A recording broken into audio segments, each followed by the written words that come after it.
Good evening, dear students. This is Francois Official. Today, I've chosen this lesson for you and decided to teach it to you because some of you don't know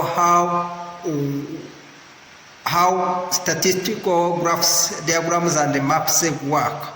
So let's start by this unit number 1, which is called Statistical Graphs and Diagrams and Maps for Senior 5 students. Welcome back, dear students. Don't forget to like, comment, share our work, and don't forget to subscribe. As I have said, we are going to talk about statistical graphs and diagrams and even maps. Let's start by the word statistics. The word statistics means the science of collecting,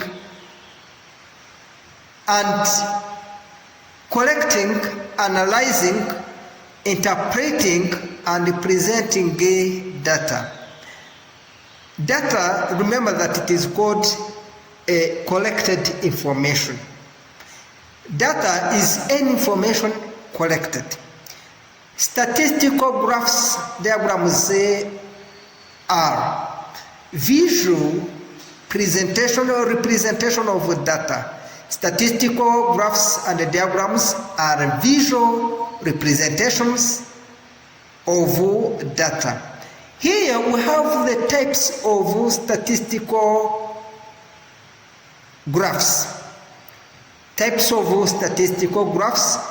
And before I go through them, remember that these types of statistical graphs can be either simple, comparative, compound, or diverse. Or we can say divergence. So let's go to line graphs. Line graphs are simple, are comparative, are compound, and divergence. Bar graphs. Bar graphs can be simple bar graphs, can be comparative, can be compound, can be divergence. Number C, histograms and pie charts. Let me show you pie chart. This is a pie chart. Pie charts are also types of statistical graphs and graphs. After studying statistical graphs, let's go to statistical diagrams. Statistical diagrams are pictogram or pictographs, flow diagrams, and dot maps. Here you can see how dot maps are drawn. If you can see it well, this is the map of Rwanda, where we can present the data of minerals, for example, casterite, which are mined in Rwanda. For example, they can ask us to represent minerals mined in Rwanda, for example, casterite, in different districts. Remember that where are many dots, those many dots represent an area with too much casterite. Too much casterite. Where an area with few dots, it means there is a small amount or small number of minerals. We have given example of casterite. After, let's go to the importance of statistics in geography. Dear students, why do you have to study statistics in geography for senior 5 students. We have to study statistics for senior 5 students because statistics helps us to simplify data. It simplifies data. Statistics puts all the data collected by different people in one place, or for example, the graph on one graph, or on 2 graphs, or on 3 graphs. The data can be, a big data can be represented by using very few graphs or diagrams. 2, statistics shows trends and patterns. For example, if we want to learn about the rainfall that falls in Rwanda throughout the year and other weather patterns, you will use statistics because the rainfall and other weather patterns in Rwanda are collected and recorded from different weather stations. Number 3, statistical graphs or statistics helps us to make a decision. For example, if you are talking or studying about demography in Rwanda and say that the number of people is growing higher, you can make a decision of either taking a family planning so that the number of population stop increasing higher. Statistics also supports predictions. It supports predictions. If the number of population is growing higher in 2025, you make predictions of the next 5 years, for example. Statistics enhances map work, which means it helps to make clear geographical presentations. That is how statistics is important in the subject of geography for senior 5 Rwandan students. As I have said, we are going to start by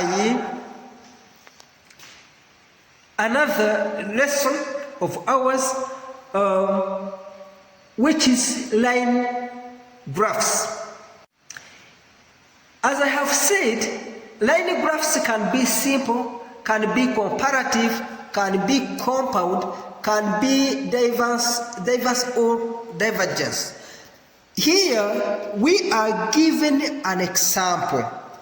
This is an example of the data collected in Kigali for 6 months. Let us read this question, then after we look at how we presented the data, we correct, first of all, the data is corrected, how we analyze it, and how we present it on the graph, which is a line graph. The question is this one. The table below shows the monthly rainfall in millimeters in Kigali for the first 16 months of the year. This is how it is. We have the number of months and the rainfall that falls in each month. In January, we got 45 millimeters rainfall. In February, we got 50 millimeters of rainfall. In March, we got 80 millimeters of rainfall. In April, we got 220 millimeters of rainfall. In May, we got 150 of rainfall, 150 millimeters of rainfall, and in June we got 70 millimeters of rainfall. This is the data that we have. Remember that this data represents dependent variable, and independent variables. The number of maths show us independent variables. Number of months, January, February, March, April, May, and June, show us independent variables. They are put on the x-axis, as you will see on the graph. Then the amount of rainfall that has fallen in each month shows us dependent variables. It is what we call dependent variables. It is put on the y-axis on the graph. So as you can see the question, now let's go to solutions. But here they asked us to plot a simple line graph showing a rainfall trend from January to June. B, they asked us to calculate the average rainfall for 6 months.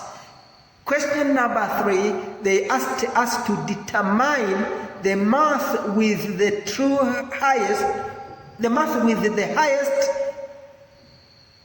increase in rainfall compared to the previous month. Determine the month with the highest increase of rainfall compared to previous month. Now solution. Here we have started by the first question that I wanted to show you how we construct line graphs. This is how we construct line graphs. Remember that I have said that the vertical line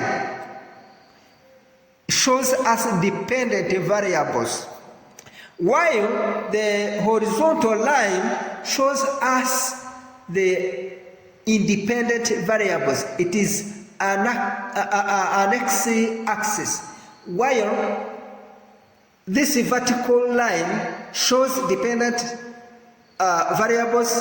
It is a y-axis. So when you want to draw this line graph, which is simple, you use a scale of 1 centimeter. We use a scale of 1 centimeter between the first variable and the second variable, and so on. So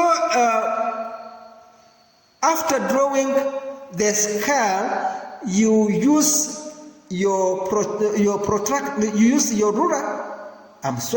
You can use a ruler, you can use a compass, and join the dependent variables with their corresponding independent variables.